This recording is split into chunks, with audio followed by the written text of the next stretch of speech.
It is 5:40 and the Southern 7 Health Department is hosting a virtual town hall to help participants better understand the current opioid crisis in Southern Illinois and how to respond to it. I spoke with organizers about that event. Take a listen. Joining us to talk about this opioid virtual town hall meeting that's scheduled for the end of the month, we have Bill McCreery. He is a pharmacist, also works in public health. We also have NATALIE SAWYER, Health Education Director with Southern Department. Bill, we're going to start with you. You've got more than 40 years of experience working in the pharmacy field. The opioid epidemic, you understand this more than anyone. How do people get hooked on these things? It's a really complicated issue, but it's really kind of simple. When this crisis started, a pharmaceutical company by the name of Purdue Pharmaceuticals, owned by the Sackler family, had one goal in mind, and that goal was to make money. And with that, they had a product that they wanted to have more prescribers prescribe, and that was OxyContin.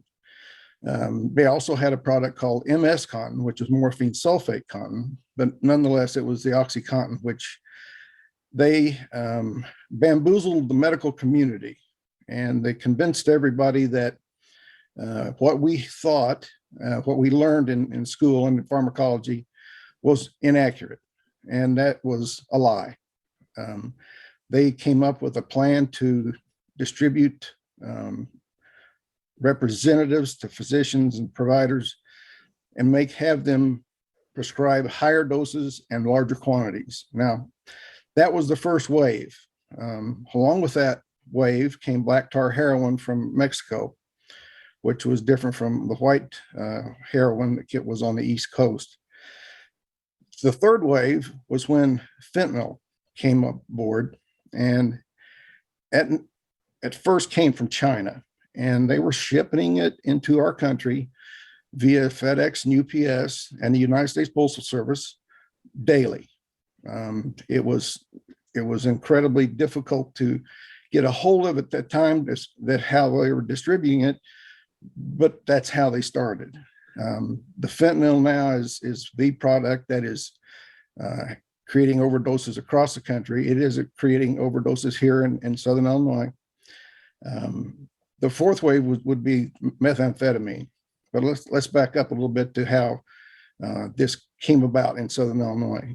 It was probably in the early 2000s that I spoke with a member of the Illinois State Police Drug Task Force, and he told me then, he says, whatever you see on television, on the nightly news, with the Mexican cartels and all the different illegal drugs that they distribute, if you think it's not here in Southern Illinois, you're wrong. MS-13, all the cartels have representatives here, and they're distributing their form of a product, if you will. And that was usually heroin with fentanyl. Later, it became marijuana with fentanyl. And today, it's methamphetamine with fentanyl. Plus, they make look-alike tablets made out of pure fentanyl.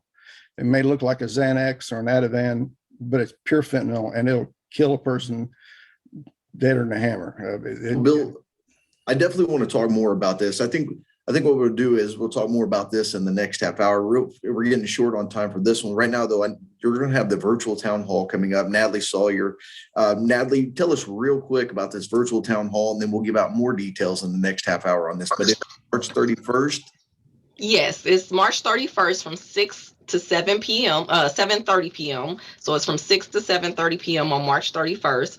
So what we're doing this town hall meeting is just like Bill said, it's definitely a problem in our rural area. We know that it's happening, so we want to get people to talking about it, asking questions, and getting additional information. Fantastic. And like I said, in our next half hour, we'll have more on this, and we'll be sure to get this up on our website as well. Okay. Thank you guys so much.